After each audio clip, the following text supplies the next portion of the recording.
Okay. Greetings, colleagues, students, and friends. Before we begin, um, I'd like to ask for a moment of silence for all of the victims of the COVID pandemic in India and worldwide.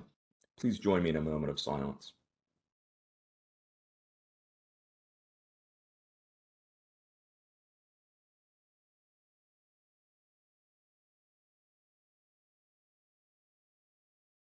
Thank you.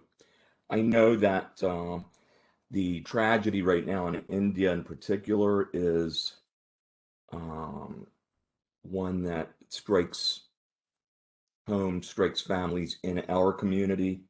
And so our thoughts and prayers are with you, those of you who have family in India, and certainly with everyone there. Um, if ever we can be helpful, as always, we're a family. It is really nice to see you all again and to be together again.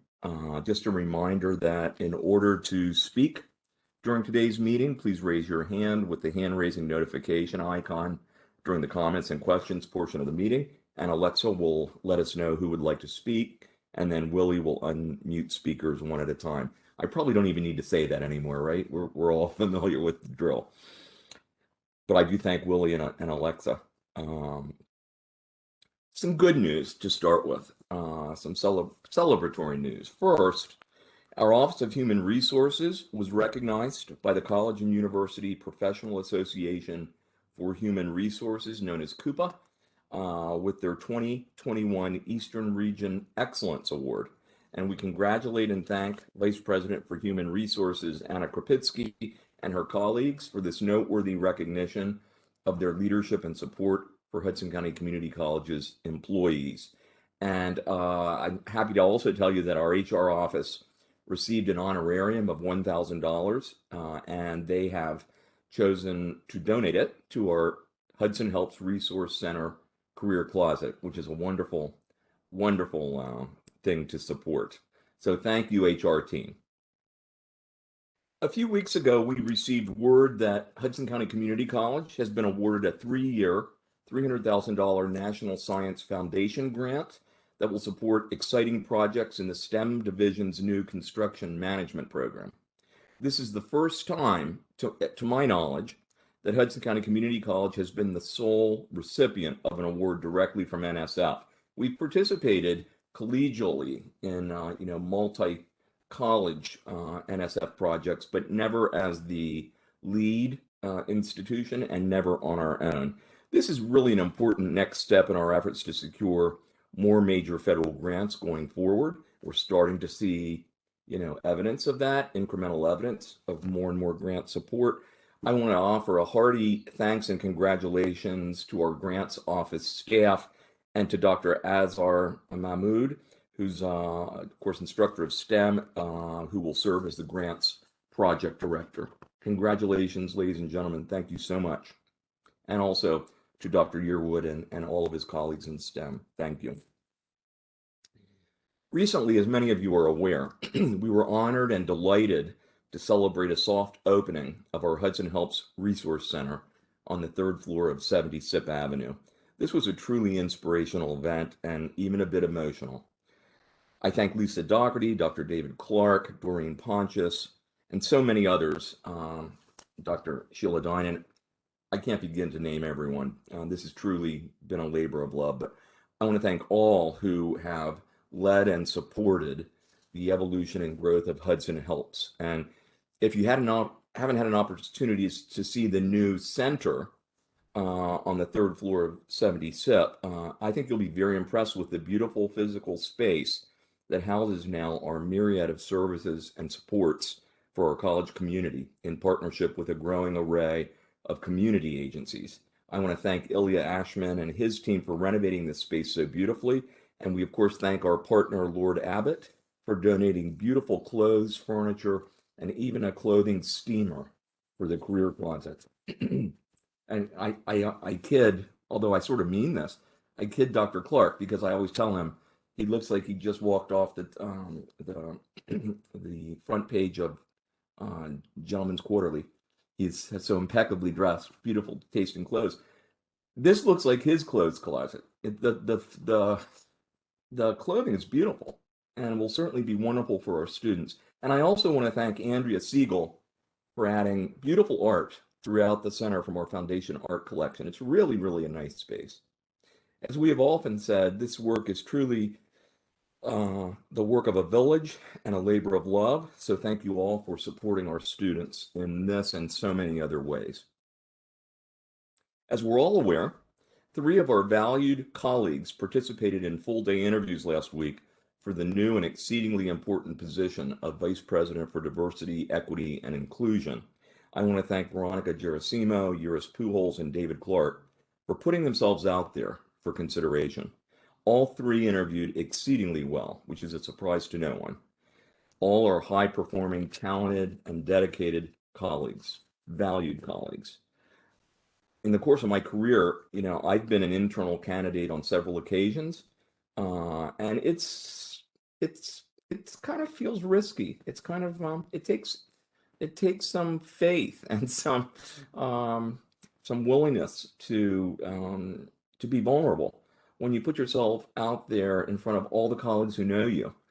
Um, I've experienced both the joy of promotion and the challenge of not getting the job. And I want to just say, before we make a decision, we're in the process now of looking at all the feedback. All three of these colleagues would do a great job in this position. So the college will be well served no matter the outcome. And by the way, all three of our colleagues aspire to be a community college president. I have no doubt they are all going to be one day. And in the meantime, we want to keep them here as long as we can. I truly wish we could hire all three, but this is, of course, not possible. So I am in the process of reviewing the feedback of all who participated in the interviews, and we'll be making a decision soon. We hope to present the finalists to the Board of Trustees for their approval at the May 11th meeting of the board. In addition to our semifinalists and finalists for this position and all who have applied for it, we sincerely thank the large number of students, faculty, staff, and trustees who participated in the interview. And we also thank the screening committee chair, Dr. Darrell Jones, and all members of the committee for their dedicated work. And I think I named them last meeting, but I'm going to do it again. These committee members worked very hard. They include Eric Adamson, Felicia Allen, Angel Beebe, Dr. Lori Bird, Reverend Bolivar Flores, Dr. Darrell Jones, Anna Krupitsky, Nancy Lazik, Jose Lowe, Maria Mesquita, Jackie Safont, Michelle Vitale, Alana Winslow, and Dr. Burrell Yearwood, and I hope I'm not leaving anyone out. I was going to share with you that tomorrow the Board of School Estimate of Hudson County Community College was going to hold its second meeting this spring, but that has just been postponed due to an unexpected conflict on the part of the county executive. But they will be meeting soon. And at their first meeting on March 23rd, they approved our request for $5.3 million in Chapter 12 bond funding for capital projects going forward. At this next and last meeting, they will hopefully approve the college's requested increase of $956,000 of in-base operational funding to offset tuition and fee revenue that cannot be realized due to our tuition freeze policy. Our request represents a 5.3% increase in county operating funding over the last year, and the county in the last few years has been extremely generous and supportive in their funding allocations. So we hope this request will be approved, and with that approval, our fiscal year 22 budget planning will be completed. I thank Vice Presidents Veronica Zeitner and Nicholas Chevrolotti for their leadership and due diligence in preparing materials and rationale for the Board of School Estimate.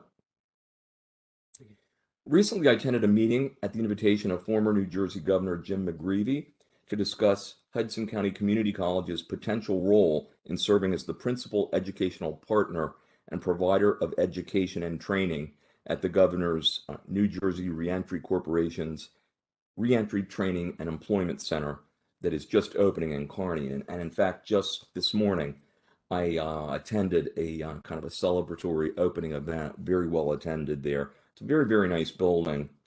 The meeting to discuss our role, which happened a week or so ago, included Reverend Bolivar Flores, who's an active member of our Latino Advisory Council, Jones and Associates President Roger Jones and Vice President Chevroletti. We agreed at that meeting to work with Governor McGreevey and his staff and volunteers to plan and hopefully provide non-credit and credit certificate level training at this new center.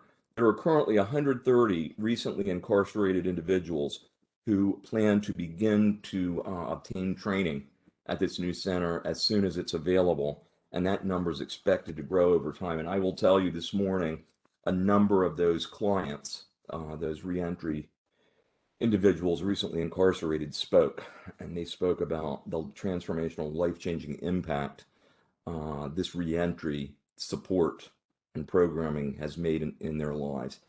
Very, very compelling. So we'll keep you informed about our discussions and our progress.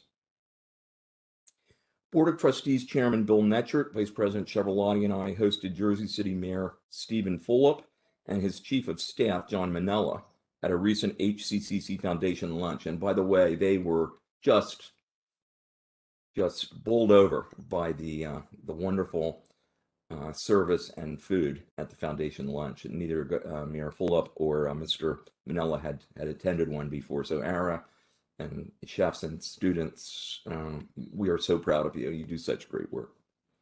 When we met with the mayor, we had a wide-ranging and helpful discussion about HCCC's plans and vision, as well as the mayor's plans for Journal Square, including the Lowe's Theater and other topics of mutual interest. We discussed the HCCC Tower project and recent progress we've made in our continued planning for this mission-critical facility, for which the mayor pledged his full support. And as you hopefully are aware, planning for our virtual commencement ceremony is well underway. The recorded ceremony will air at 12 noon on Thursday, May 20th, after which the ceremony will be available for all of you at any time on the website. Then during the week following the virtual ceremony, we're inviting graduates to wear caps and gowns and process by academic division for the most part through our culinary banquet room to receive their diplomas, with photo opportunities outside in the Culinary Plaza Park, which will be tented so that it can be used in the event of rain. Students and a limited number of guests, I think we're saying three, no more than three, will participate in specific grad walk shifts, mostly by academic division, adhering to social distancing. And these grad walks will be held during the mornings and late afternoons of Monday, May 24th through Thursday, May 27th. We thank Veronica Gerasimo, Lisa Doherty, Nicola Chevroletti, and their team members, and many others who are planning these events. And we genuinely hope and believe this will be the last time we are unable to hold our ceremony face-to-face. Our return to campus task force, I should say face-to-face for everyone in one place. Our return to campus task force continues its phenomenal work to lead, advise, and support our community and to plan for summer, fall, and beyond. And as you're aware, we began a gradual return to on-campus instruction and services last fall, just recapping where we've come, offering about 10% of our courses on ground or in a hybrid format last fall, and of course employing comprehensive safety measures.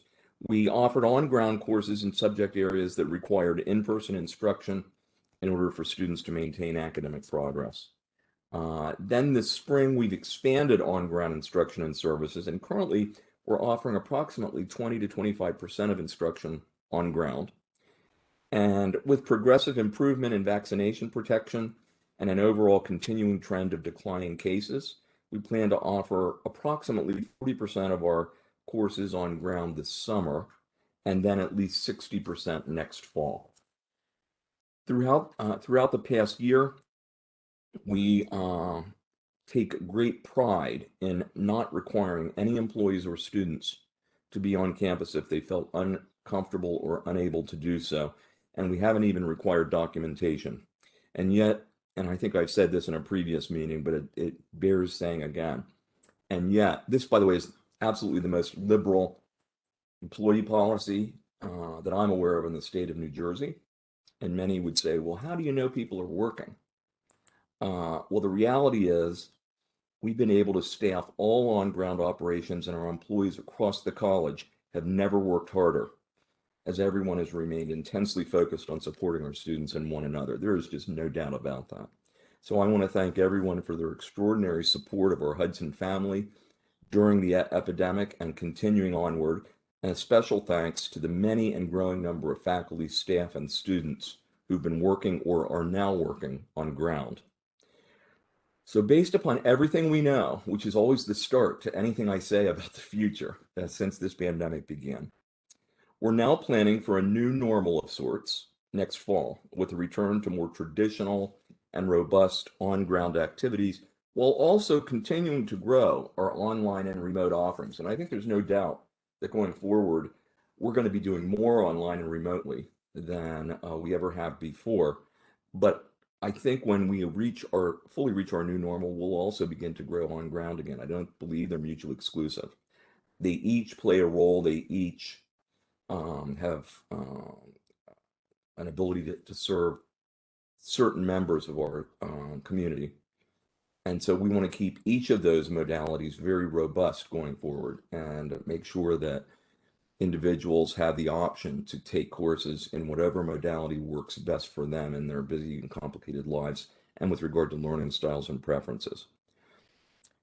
We are planning right now to continue an increasing return to campus over the summer and a full return in the fall. And when I say full return, I really mean that if you were working on ground or teaching on ground prior to the pandemic, unless circumstances have changed with regard to your employment, we're asking you to plan to return to on ground for fall.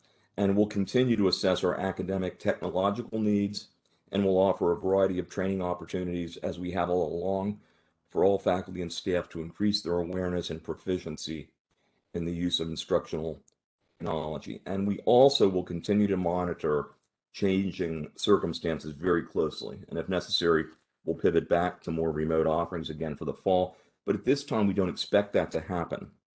So last week, our Return to Campus Task Force sent an email to all faculty and staff with an update on return planning. And as we've discussed previously, they noted that a full return, as I've described it just moments ago, will begin on Monday, August 16th, when we will all resume our 5-day work week following the conclusion of summer hours and Fridays off. And isn't that going to be nice? That's just around the corner.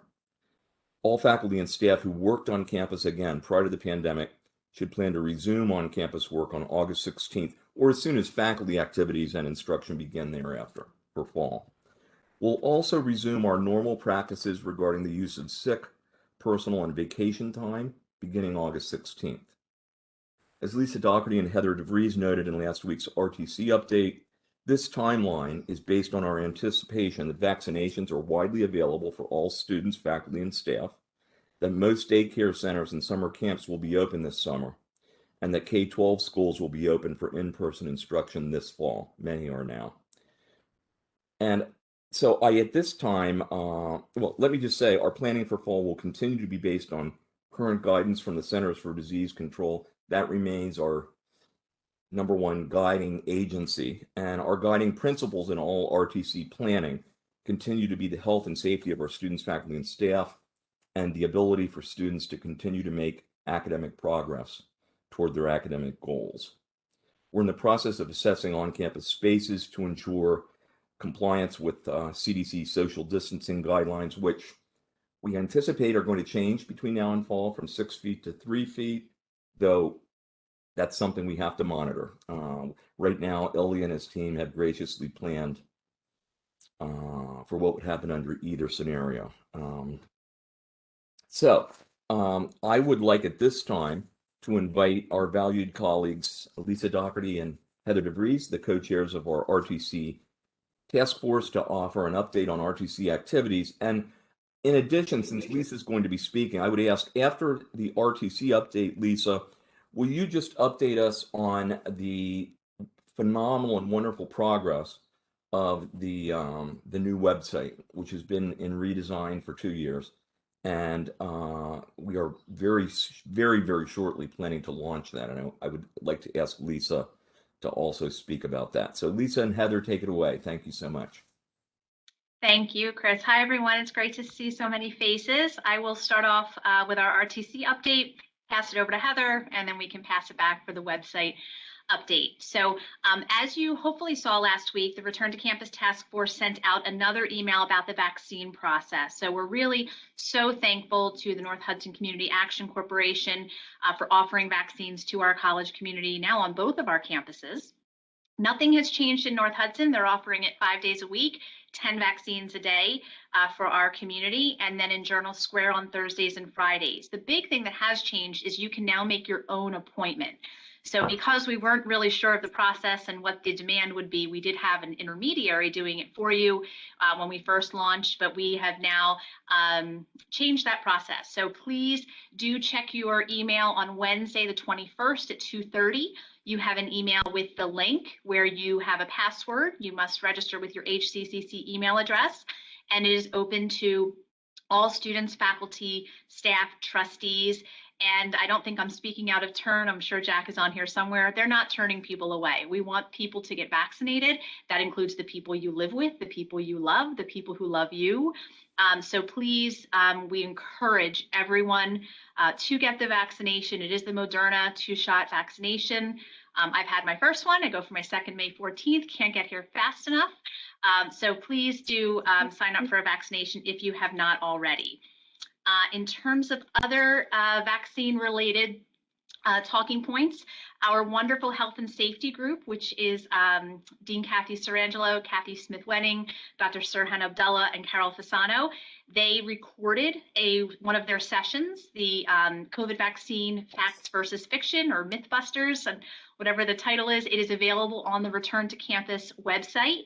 So if you scroll down to the FAQs, there's an FAQ section about vaccines. That recording is there. We highly recommend you listen to it, even if you've already received the vaccination. It's just really great information and really good to know. Many people have asked in certain different venues and conversations if we will be requiring the vaccine this fall. At this point, no community colleges in New Jersey are requiring the vaccine. The schools that are requiring it tend to be residential schools.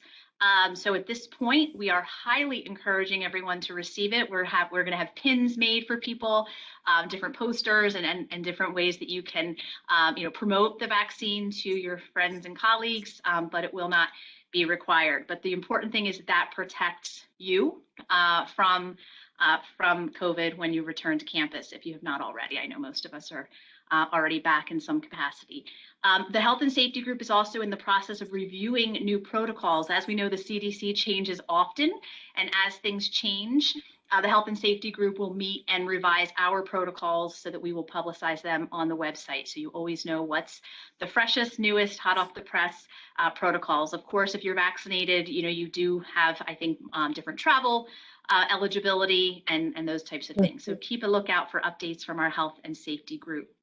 So that's all I have with vaccinations. I will turn it over to Heather to talk with us about our continued return to campus. Thank you, Lisa.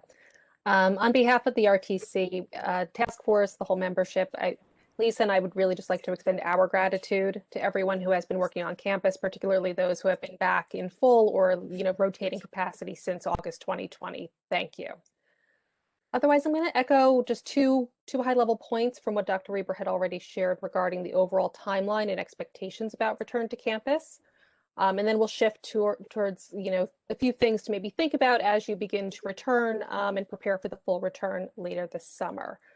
But in terms of the overall timeline, I'll reiterate that all colleagues who were working on campus prior to the COVID-19 pandemic should begin to gradually increase their time working on campus starting now and continue that gradual increase throughout the summer. A full return will be in effect starting on Monday, August 16th, which is our first 5-day work week following the conclusion of summer hours. Now shifting gears a little bit to just a few practical and logistical considerations. I think for those of us who have been back, at least periodically, that first few trips back, there's a little bit of an adjustment phase, a few things to think about. So we wanted to help walk everyone through some of those considerations. First and foremost, make sure you have registered yourself into the thermal mirror system. ITS will be sending out the registration emails. It's a series of 2 emails periodically, but continuing throughout the next few months. It's very easy. It takes 2 or 3 minutes to set up, and the system is very intuitive once you're on campus. If you do need help or have questions or concerns, please reach out to Lisa or myself using the Return to Campus email, return@hccc.edu, and we are happy to put you in contact to help answer your questions directly if we can, or put you in contact with appropriate resources. Otherwise, locating kind of those key essential items, your employee ID, your office key, and your parking tag. Packing a mask and backup masks to wear on campus. Again, masks are still required in all HCCC buildings. And the college will provide masks, or continues to provide masks, for anyone who arrives on campus without one. We just ordered our latest, we ran out of our initial shipment of masks and have just ordered the next round, had a little change up in design and even style. Now these come with the wire nose piece. So very exciting. So we will have new masks available. You might want to familiarize yourself with dining options on and off campus. Bits and Bites Cafe in the STEM building and the new Libby's Home Kitchen in the Student Center are open Monday through Friday currently from 8 to 2 p.m. We will keep the college community apprised if and when those hours change. Visit your office, really perhaps with the sole purpose of just doing a tech check, making sure your technology is still in good working order, and submitting those ITS tickets as needed. That I imagine those will be addressed kind of on a first come, first served basis. So we want to make sure any major issues, or if your computer needs to be updated, or if something isn't working, you want to make sure that that's all taken care of before you're returning on a more regular basis, and particularly before classes begin. And importantly, adjusting your morning and evening routines to allow for that commute. I think, throughout the pandemic, working from home, I think we've all enjoyed the 2 or 3 minute commute to our desks. I think for me personally, that was the biggest adjustment in returning to campus, is shifting and getting back into that habit of commuting. So remember to adjust those morning and evening routines. Importantly, managers should schedule walkthroughs of their areas with Ilya and his team in order to determine social distancing capacity, PPE needs, and/or the need to adjust the furniture layout sooner rather than later. Again, those are things we want taken care of well before that 8/16 full return date. And you can schedule an appointment with Ilya by contacting him via email. In closing, we understand that for some, returning to pre-COVID work arrangements after so long may cause stress and anxiety. Employees in need of support are encouraged to utilize our employee assistance program by calling the emotional support line at 833-848-1764, or visiting the web address at eap.ndbh.com, and the login and password are in our latest Return to Campus email. And as always, if you have any questions or concerns, please don't hesitate to contact Lisa and myself either at our personal emails or through the return@hccc.edu email address. I will turn it over to Lisa now to shift to website update. Thank you, Heather. And I just wanted one other update about supplies. So cleaning supplies, hand sanitizer, anything that you need for your area, there is a designated person in each office who is to order those things. And soon we will have an electronic system by which to do that. So more to come on that once it's up and running from Ilya, but please do make sure that your area has the wipes and spray and everything that we need to keep our areas clean. Although I think over the weekend I read something from the CDC that it's very unlikely that you get it from surfaces. So that's good news, but better safe than sorry. Of course, we've all gotten very used to cleaning our areas.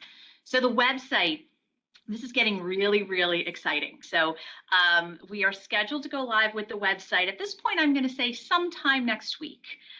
We are working through some technical issues with the vendor, but I can assure you that Omar and Christopher and many others are working around the clock, updating pages, creating pages, QA checking pages. There's a whole group of people that will get some major kudos once we go live, because they've been working nonstop on the QA checking, which we sort of pulled them into very recently. So I have 4 quick things. So the timeline.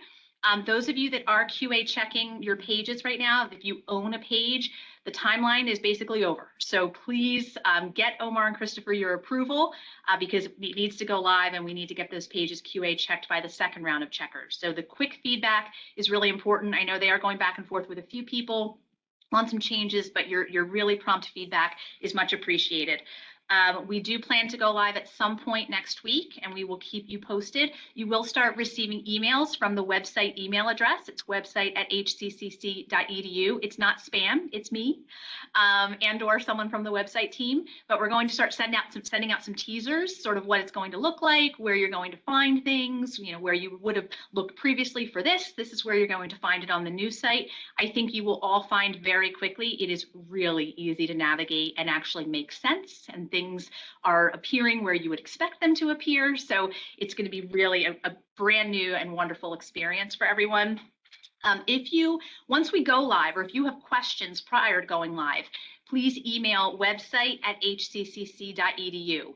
I will tell you, it's not going to be perfect. So once we go live and you're looking around and you see, oh, my name is spelled wrong on that page, or, oh, I think they're missing a quotation mark here, send a quick email. Dear website team, here's the link. Here's what I found wrong, and that's the way we're going to catch these things. There will be a whole group that is sort of governing the website going forward, and we'll be making changes and updating and doing QA checking, but we're really going to rely on you as users to identify things that maybe we missed or we just haven't gotten to yet. And finally, we are changing our approach to the portal. So right now, a lot of us have portal pages, and we have all this content, and then we have some or all of that content on the website. And then when you update things, you have to update it in multiple places. We will be moving everything from the portal to the main page, the public website. It's probably already there. You've already provided the content. So the only things you would ever go to the portal for are those things that require you to sign in. So things like your budgets, or HR, sensitive information, your time off, your pay stubs. So things that really are personally identifying you and your information. But everything else is public. All the union contracts are on the public website. All of our phone numbers, directory, office locations, everything is on the public website. If you say to yourself, I think that belongs on the portal and not the public website, I would say to you, think about why it should belong on the portal. Why wouldn't it be public? So we're really trying to get that air of transparency. So everything is there unless you need a login. So more to come on that. But when we go live, the portal, anything that links to the public site will no longer do so, right? Because that doesn't exist anymore. So if you have something on your portal page that says, check out Hudson Helps at www.hccc.edu/Hudson Helps, it doesn't exist. So you have to go to the public site for those things, and then we will cross those bridges when we come to them. But we're excited. We thank everyone for their feedback and their content and their patience, and it's really going to be amazing. It's been a real team effort, labor of love over the last couple of years. So Omar and Christopher, you are angels walking on earth, the amount of work you are putting into this. Omar was upset yesterday because his login wasn't working. He couldn't work all day on a Sunday. So just to tell you what they're doing, the times of day I get emails from these guys, it's amazing. It's the work. You can't even overstate how much work is going into this. So that's my update, and look for some teasers this week. Thank you. Thank you so much, Lisa and Heather. You both are amazing, amazing. We can't thank you enough. And just echoing what Lisa said with regard to this website project, which is about as comprehensive as you can get in terms of its impact on the college.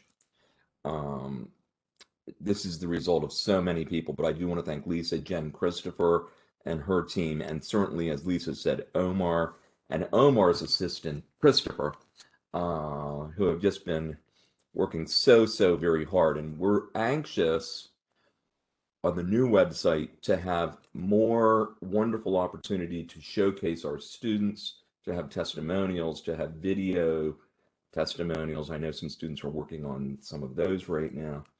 And it is so comprehensive, as Lisa said. There will be hiccups and glitches, and it's never going to be finished, actually. It will always be a work in progress, and certainly it's not going to be finished when it launches, but it's going to be in pretty good shape, very good shape. So thank you all.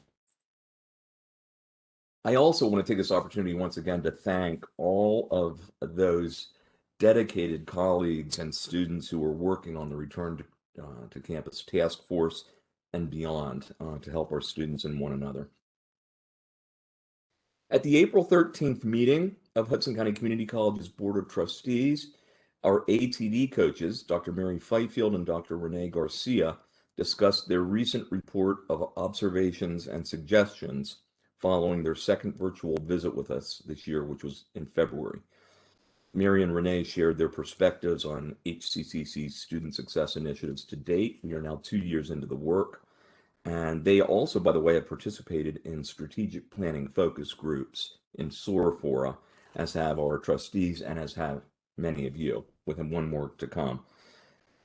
So at this time, I'd like to invite Heather and Sheila. I think Sheila's on vacation this week, but I'd like to invite Heather to offer an update on the continuing comprehensive work of the Achieving the Dream Team. Heather again. Thank you. As Dr. Reber noted, Dr. Fifield and Dr. Garcia presented at April's board meeting, and they also, just prior to that presentation, shared with us their follow-up letter. They visited virtually in March 2021, and they shared their follow-up letter with us of observations and recommendations for our work moving forward, all of which were positive and just really helping us keep momentum and continue to move forward in implementing our student success action plan. The Dream Team has worked through the letter in a very comprehensive way and are working to circle back with Mary and Renee and provide updates on the status of much of the work. More specifically, our how teams for each of our strategies in the Student Success Action Plan are kind of shifting gears towards crafting their end of year recommendations, kind of summarizing their work and then thinking what recommendations really come out of this work. Sheila and I met with them and shared with them a template we had developed for feedback. Everyone seemed to be on board, and they will be working on those throughout the next few months. And I believe Sheila and I had set a deadline with them of mid-June. So stay tuned for more information there. Hard to believe it's almost the end of the academic year already. But otherwise, at this point, I'd like to share a brief update on the work of the HOW teams. As again, they move towards that final stage of their work for this academic year. So I'll just go in order. We'll start with HOW Team 1.1. So that's Priority 1, Strategy 1, which is focused on ESL. Co-chairs Jenny Bobea and Alexa Riano. They are conducting focus groups to obtain qualitative information about students' experiences in the ESL program currently. And this is a really important data point to capture, as over the summer, at Mary and Renee's recommendation, a small group of highly engaged individuals will be formed. We're calling it a rapid response team to accelerate some of this work involving ESL. And the ESL HOW team plays a really vital role with this emerging rapid response team, in that it will be crucial for the HOW team to really compile and aggregate the data necessary, or data points that are necessary to collect, in order for the rapid response team to kind of most efficiently and effectively do its work over the summer. Priority 1, Strategy 2A, Academic Foundations English, co-chairs Lauren O'Gara and Robin Singer, are refining the directed self-placement process with an eye towards both accuracy of student placement and clarity, so that students clearly understand their different placement options available to them. And they are also exploring the viability of condensing the AFE developmental sequence. HOW Team 1.2B, Academic Foundations Math, Laura Samuelson and Kyle Woolley co-chairs, recently held a workshop on grading in Academic Foundations Math courses in order to ensure a standard kind of baseline of expectations across sections. And they are exploring the feasibility of a self-paced model of instruction called the Emporium model, that I know we on the Dream Team are very excited to hear more about as their work continues. Shifting to Priority 2, 2.1 is our student-led HOW team, led by Coral Booth and Abu Traore. They are wrapping up their Hudson is Home testimonial project by capturing some additional testimonials on video, as opposed to kind of the original format for these testimonials, which was a photo and paragraph that they were using earlier in the year, really due to the restrictions, the social distancing restrictions imposed by the pandemic. But as as people are kind of gaining confidence, or people are being vaccinated, they are making an effort to capture what they can on video. Also, some of them are making video testimonials themselves, kind of reflecting on their involvement in Achieving the Dream and HOW Team 2.1 over the past year, and some have really been involved over the past 2 or 3 years since our initial engagement with Achieving the Dream in late 2018, early 2019. This is really important data to kind of capture for archival purposes, as many of the students have either graduated already or will be graduating this spring or summer. So we'll be doing a little bit of succession planning with them as well. How Team 2.2, Removing Barriers, Dr. Pam Bandiopatia and Victoria Marino, are mapping processes related to their charges around testing and placement and course scheduling to identify potential gaps in both policy and procedure. And they are also obtaining additional information from some of our sister schools and other ATD leader institutions about college student success courses and first-year experience models. How Team 2.3, Hudson Helps, co-led by Dr. David Clark and Dr. Ara Karakashian, have been working with the Enrollment Management Council to finalize questions on the application that will help us identify students' academic and non-academic needs or potential needs sooner in their enrollment at HCCC, so students can be paired with the appropriate interventions and programs at the college and in the community as soon as possible. We know the sooner we intervene, the more likely the student is to persist and be retained and complete. 2.4, Academic Supports, co-led by Joe Caniglia and Jackie Savant. 2 weeks ago, they hosted the spring 2021 iteration of the Student Success Academy, and it was a success, we are pleased to share. The Student Success Academy incorporates a bunch of high impact practices to help students who were really close to completing their degrees, help them get across the finish line. And again, Joe and Jackie provide fantastic leadership for a whole group of individuals it takes to put this event together. So on behalf of Sheila, thank you to all those who were involved. And otherwise, they are creating a professional development workshop that will train faculty on the steps, strategies, and processes for making their classrooms more inclusive. Very important work. Finally, we added our most recent addition to the Student Success Action Plan is Priority 2, Strategy 5, which focuses on the cohort of pre-nursing students. Sheila and I are kind of steering the ship on this, but we couldn't do that without ample support from Dean Catherine Sarangelo and her team. And Mary and Renee had some very specific comments and recommendations about this strategy in their follow-up letter, and we are working to operationalize those. So more news to come here. And then again, we're moving towards the How teams kind of reflecting back on their work over the past year or so, bringing it all together, and then advancing recommendations based on that work that Sheila and I will carry forward. I'm happy to answer any questions later in the town hall. Thank you.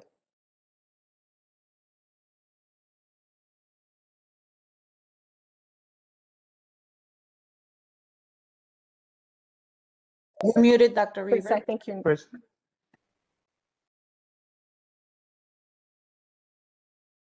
I'm so sorry.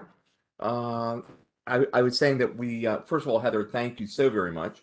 And we thank all who were involved on the Dream Team, HAL teams, I think over 100 people now, and also in just student success work happening across the college. We really are moving the needle, and I think we're going to be seeing that as time goes on.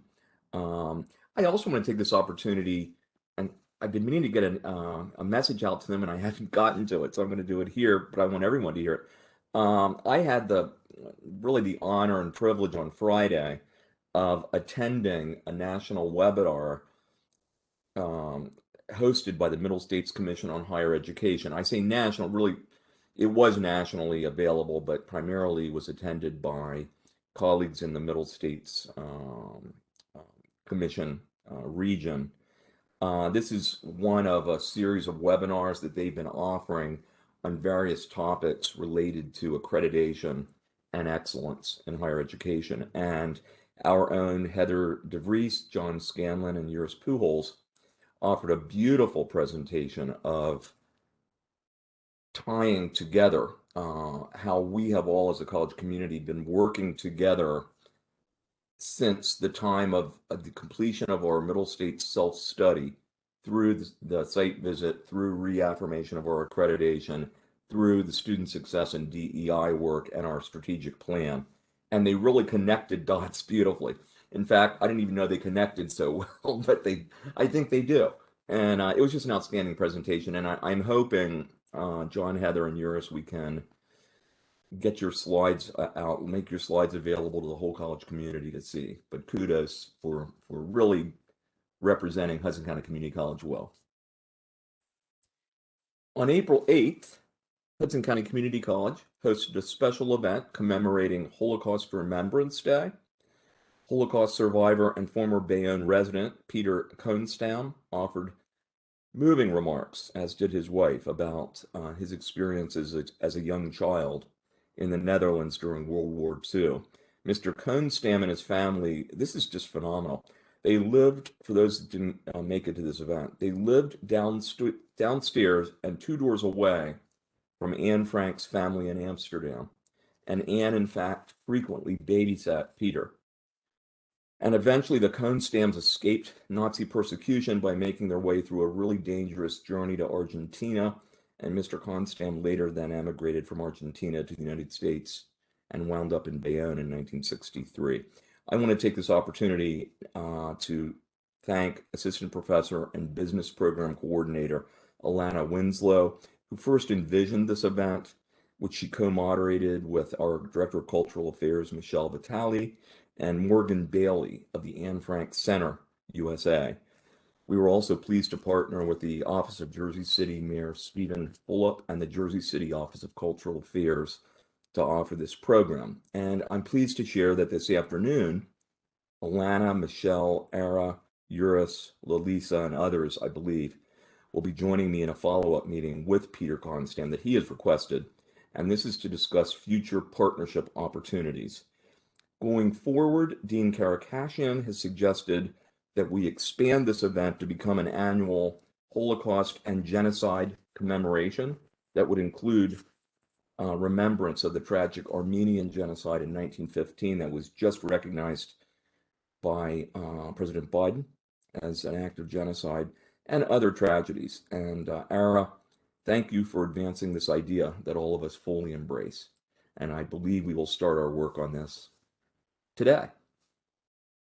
This was another of so many fine events at HCCC, many of which are sponsored or supported by the President's Advisory Council on Diversity, Equity, and Inclusion. And I'd now like to invite PAC Day co-chairs, Elisa Williams and Yours Pujols, to offer remarks and an update on the inspirational work of PAC Day. Hello, everyone. Thank you. Good afternoon, everyone. And thank you, Dr. Reber, for this opportunity to speak. Our last two PAC Day meetings have been very special. On March 18th, we hosted Drs. Marie Fifield and Renee Garcia, who engaged us in conversation, asked questions, and provided suggestions.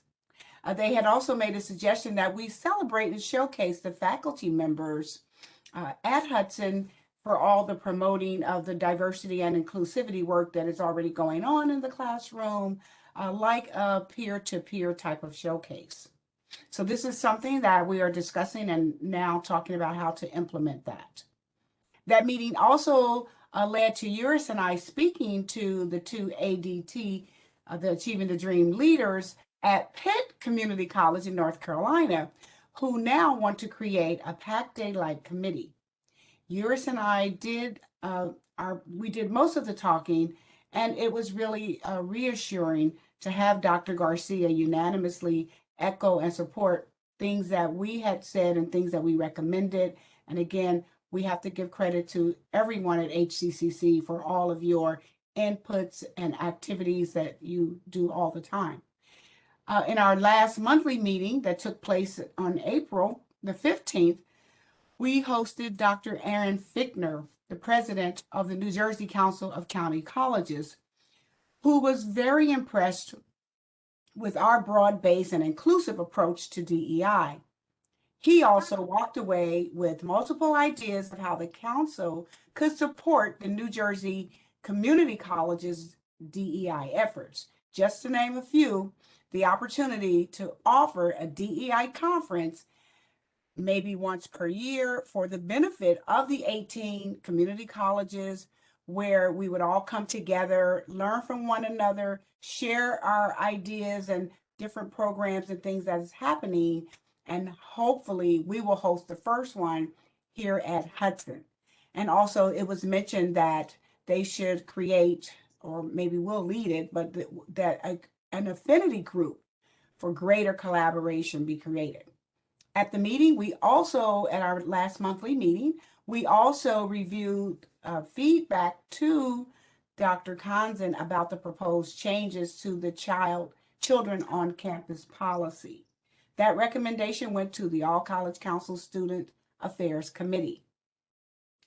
Once again, PAC Day continues to partner with the Center for Teaching and Learning and Innovation and presented 2 workshops. One was presented on the past Friday, the 23rd, and that topic was fostering an LGBTQIA inclusive learning space. And the participants learned how to recognize marginalization based on sexual orientation and other important and related topics.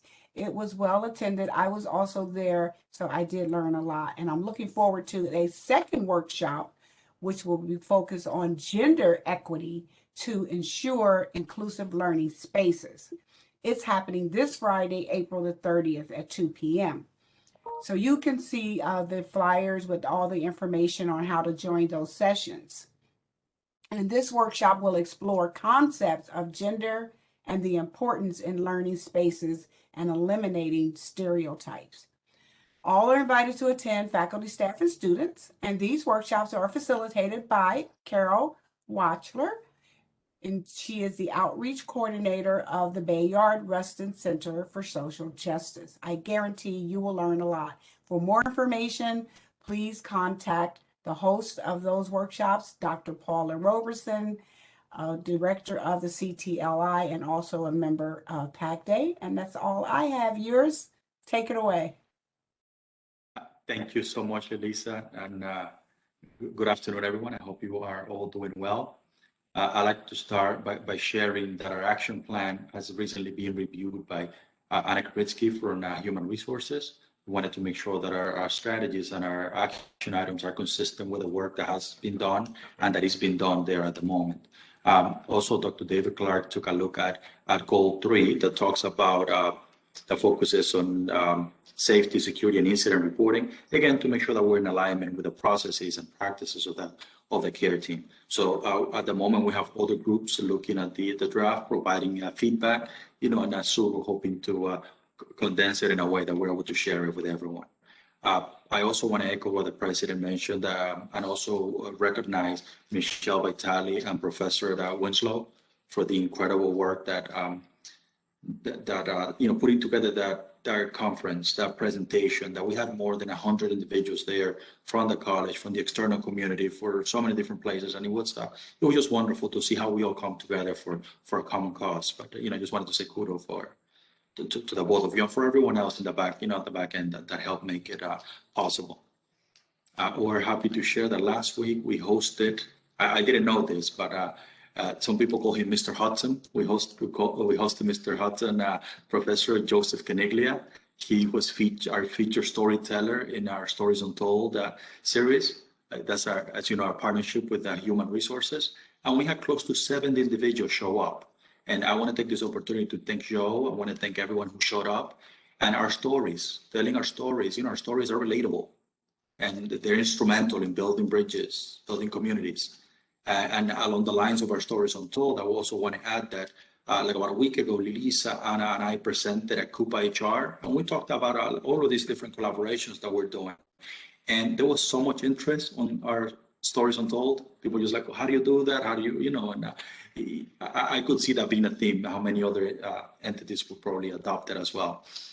I want to recognize Veronica Gerosimo, Natalia Vasquez, Amal Akbar, Kyle Willie, and so many others for conceptualizing, planning, and executing the Student Passport program. It's based on diversity, and students get an introduction to that. And I believe that we're close to the finish line. There are just a few workshops pending, and there's a reflection that the student will be writing, and then I'm sure there will be some type of celebration, but more to come on that. And in response to last Tuesday's verdict pertaining to the George Floyd murder, we have a program that we're organizing entitled Say Their Names. We want to make sure that we're providing access for people to talk about, to share, and to heal. Again, Amala, Natalia, Lilisa, David, Darrow, Veronica, and others, many others are working behind the scenes to make this possible. Something that you probably notice is that there's a lot going on. There's a lot of different programs, and sometimes, just finding the time when we're available and there's nothing else going on, it becomes challenging. But the 27th, meaning tomorrow is seemed like the right time to do, or the right date to do that. And we moved the time. We adjusted it half an hour. So we're going to be starting it at 11:30 to make sure that people have an opportunity to attend, to hear, to listen, and to speak.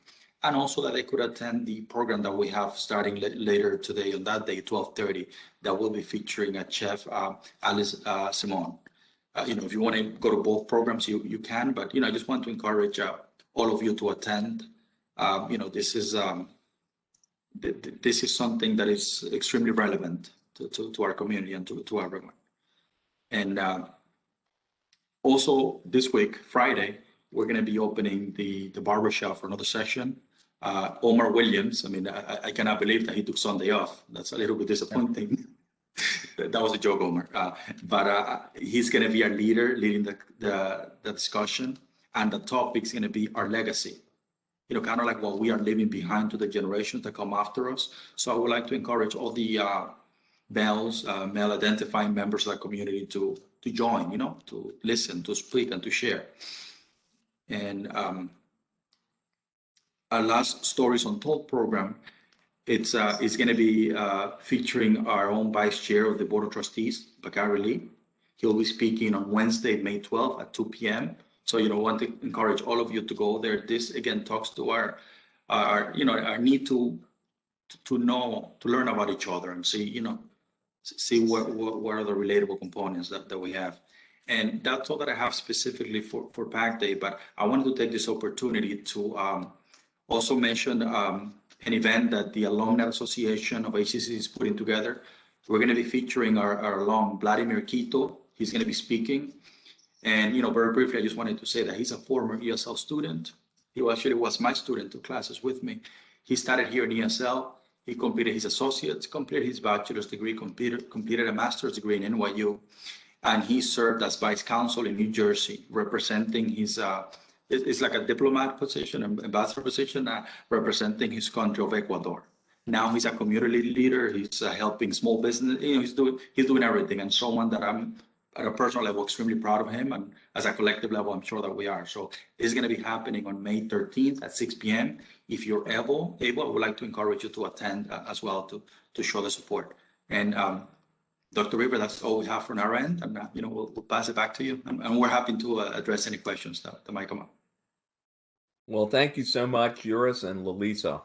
Wow, just phenomenal. So much good work. We really appreciate everything you and PAC Day and others are doing.